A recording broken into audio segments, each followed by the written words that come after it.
So, my dear student, already we are completed that the compensation of technique, Miller compensation, how to design that the op-amp, all this technique. Now, in today, we have to see that how that the two-stage op-amp we are designed by this, the design procedure. Already we told that basically when we design any type of op-amp, there is basically two types of design is there. One is that first step, that is called that compensation of design, and the second step, it is called that optimization of design. Now, in that, what is step 1? Step 1, what is that compensation of design? It is totally is done by the hand calculations, and it is very difficult to design any types of op-amp by use of that compensation, by use of that the conception of that the design. So in here basically now in that the modern communication, and we always use that the optimization of design. In that optimization of design, we design through that the first cut technique, and the total design procedure is used by that the computer simulation, and there will be no use of that hand simulation. So the second step, that is first cut technique or optimization of technique, is very important for design of any type of op-amp. So for today, whatever we are discussing, that the thing that two-stage op-amp also we are designed by that the second technique, that is optimization of op-amp, or it is called the first cut technique of op-amp. So let we start that today's class and see that how we can design that the two-stage op-amp by that the first cut technique or optimization of technique.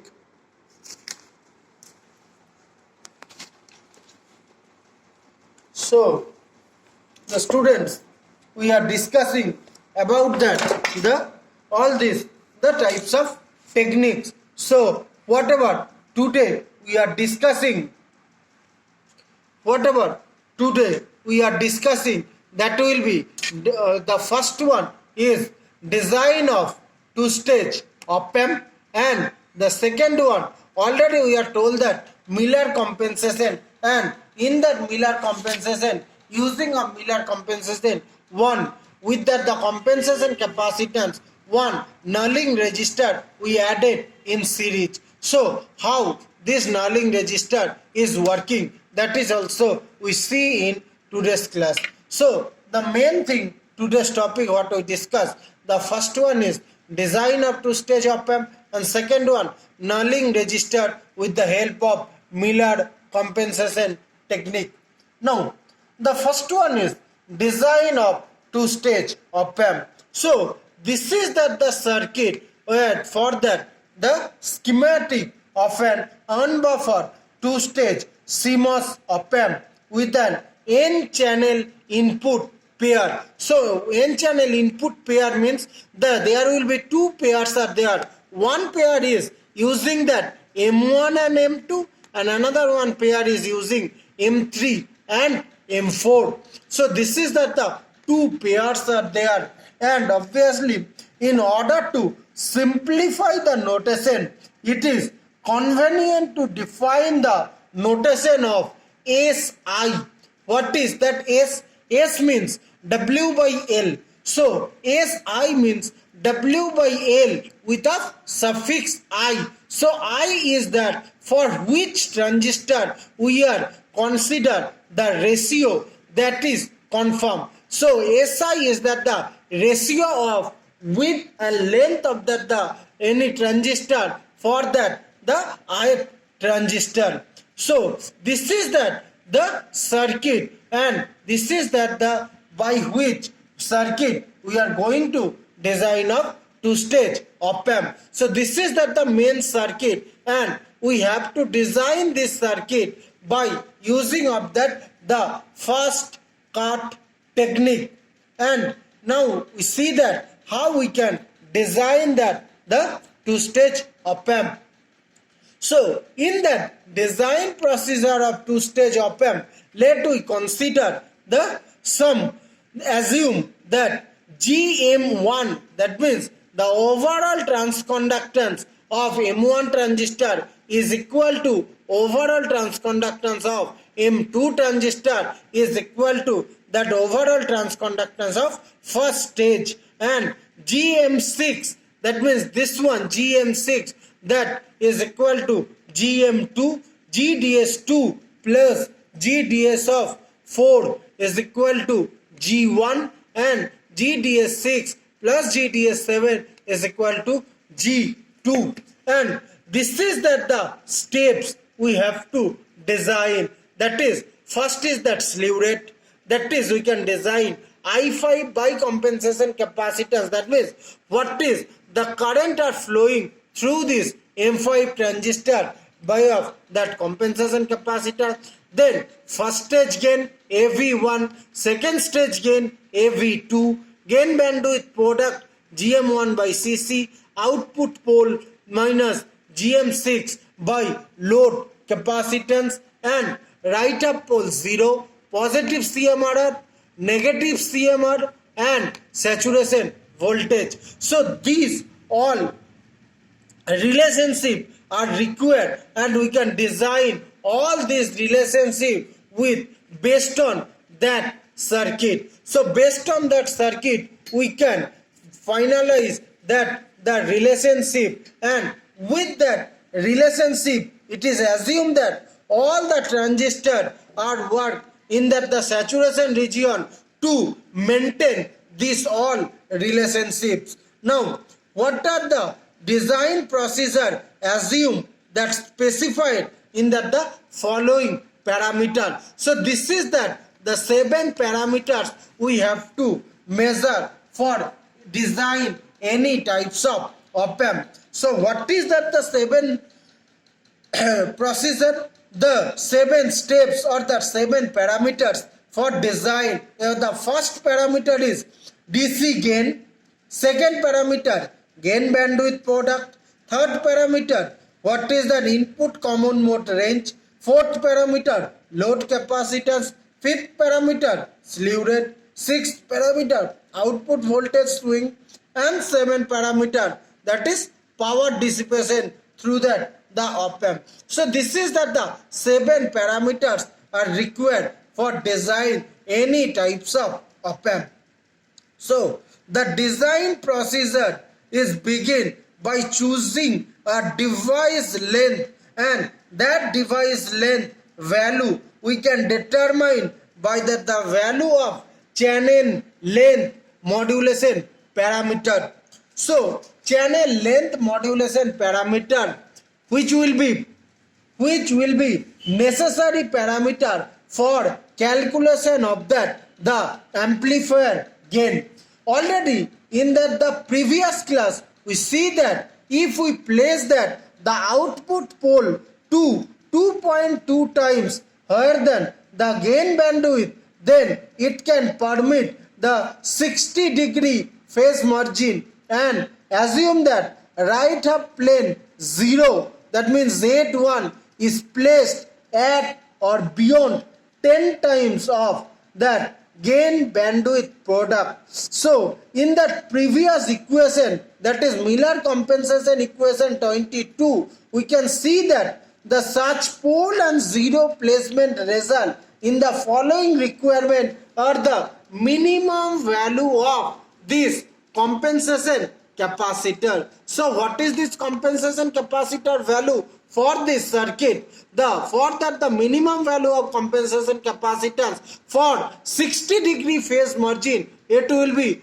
2.2 by 10 of load capacitance, and this minimum value is for the tail current I5 based on the slew rate requirements. So we can write down that the first equation we can write down I5 is equal to slew rate multiply of that the compensation capacitance.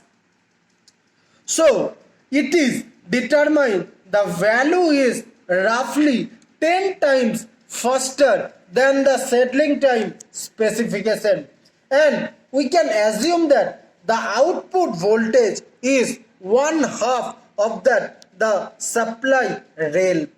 The aspect ratio of M3 transistor can now be determined by using the requirement of positive input common mode range, and these equations we can derive that the S3 is equal to W by L of 3 is equal to I5 by K dash 3. That means the transconductance parameter of M3, that means what is that? Because all are NMOS transistor, so transconductance parameter value 110 microampere per volt square into VDD minus V in maximum input voltage into VTO3, that means maximum threshold voltage and minimum threshold voltage third whole square, and this is that the value of that ratio of W by L for M3 transistor, and this value, if this S3 value is less than 1, then it should be increased to a value that minimize the product of W and L, and this gate capacitance contributes to the mirror pole, which may cause a degradation in the phase margin.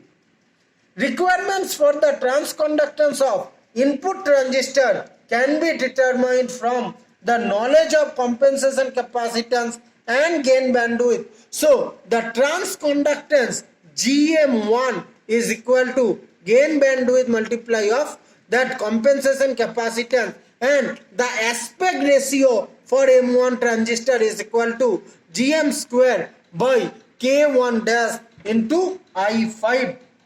So by this saturation voltage of transistor M5 equation, we can go through the negative ICMR equation, and we can get that the VDS5 is equal to minimum input voltage minus the source voltage minus I5 by beta 1 to the power half minus maximum threshold voltage. So this is that the 4 consideration as required for design of that the parameter. Now if VDS5 is less than 100 millivolt, then there will be possibility of that W by L of 5 may be changed. So if the value is VDS5 is less than 0, then ICMR significant may be 2 less. So we can write down the for all these VDS5 W by L 5 is equal to, this is that the equation for aspect ratio of M5 transistor. So at this point the design of first stage op amp is completed. Now for this first stage, now we go for the output stage or second stage. So again for first stage we are considered the phase margin of 60 degree. So here also for output stage also we are considered the phase margin of 60 degree, and obviously 60 degree means the output pole, that means pole 2 is 2.2 times greater than the gain bandwidth product. So output stage means that M6 transistor. So M6 transistor we can write down that GM6 overall transconductance for M6 transistor is equal to 2.2 into GM2 into CL by CC. So this is that the phase margin, and GM6 is approximately 10 times of the input stage transconductance. Now if we require that the first stage current mirror load, that is M3 and M4, so we can get that VGS4 is equal to VGS6. That means gate to source voltage of M4 transistor is equal to gate to source voltage of M6 transistor. Using that formula, we can get that the overall transconductance, and we can write down the aspect ratio for M6 transistor is equal to GM6 by K6 into VDS6. So S6 is equal to S4 by S6 is equal to S4 into GM6 by GM4. So we know that GM6 and S6, we can then define that the DC current I6 is equal to GM squared 6 by 2K6 into S6. Okay, so the second stage is approaching designing the output stage to use that the value of GM6 and is requirement of M6 to find the current. So VDS saturation voltage requirement taken from the output stage specification, we can determine the aspect ratio of A6 transistor. So this is equal to same one, this value. So this equation that the DC current of I6 is used before determine the value of I6, and in order to approach to finding I6, one also should check the power dissipation requirements, and I6 is likely determine the majority of power dissipation. So by this formula, the device size M7 we can also determine from that the balance equation. So this one is that the aspect ratio for S7 transistor. So this is equal to S5 into I6 by I5. So the first cut design of all W by L ratio is now complete. So figure 2. What is this figure?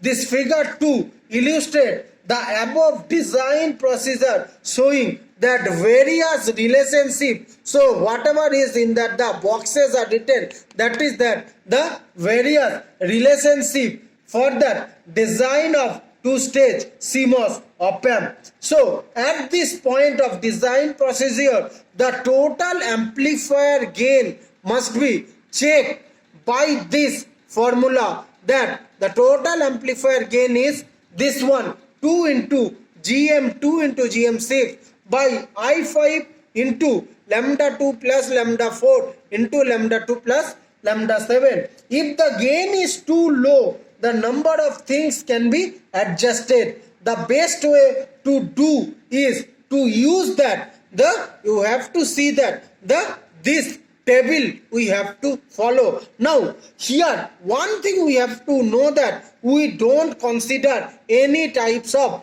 power supply rejection ratio. Except power supply rejection ratio, we can design that two-stage op-amp. So this is that the table based on that the figure of that two-stage CMOS op-amp. This is the drain current and all these capacitance, and for which that DC gain is increased, gain bandwidth increased, all this it will be following this parameter. And whatever we have discussed now, this is that the summary of op-amp design procedure for this in that the table format. So this is that the first one design procedure, second one design procedure, third one design procedure, fourth one design procedure, this one is fifth one design procedure, sixth one design procedure, seventh, eighth, ninth and 10th, 11th, 12th. So if these 12 are completed the design, then we can go for simulate the circuit to check that all that the specification are meet or not. So here is complete the design procedure of two-stage op-amp, and after that the design of two-stage op-amp, this all that the 12 procedure we have to meet for any types of design of op-amp. Now in that the next class we are consider that after some time we can start that the nulling register Miller compensation. So up to now that the design procedure of any types of op-amp is completed. So for any types of op-amp, finally we can conclude that we have to meet the 12 procedure or 12 step we have to follow for any types of design. So after some time we can start the next topic, nulling register Miller compensation. So thank you for everyone.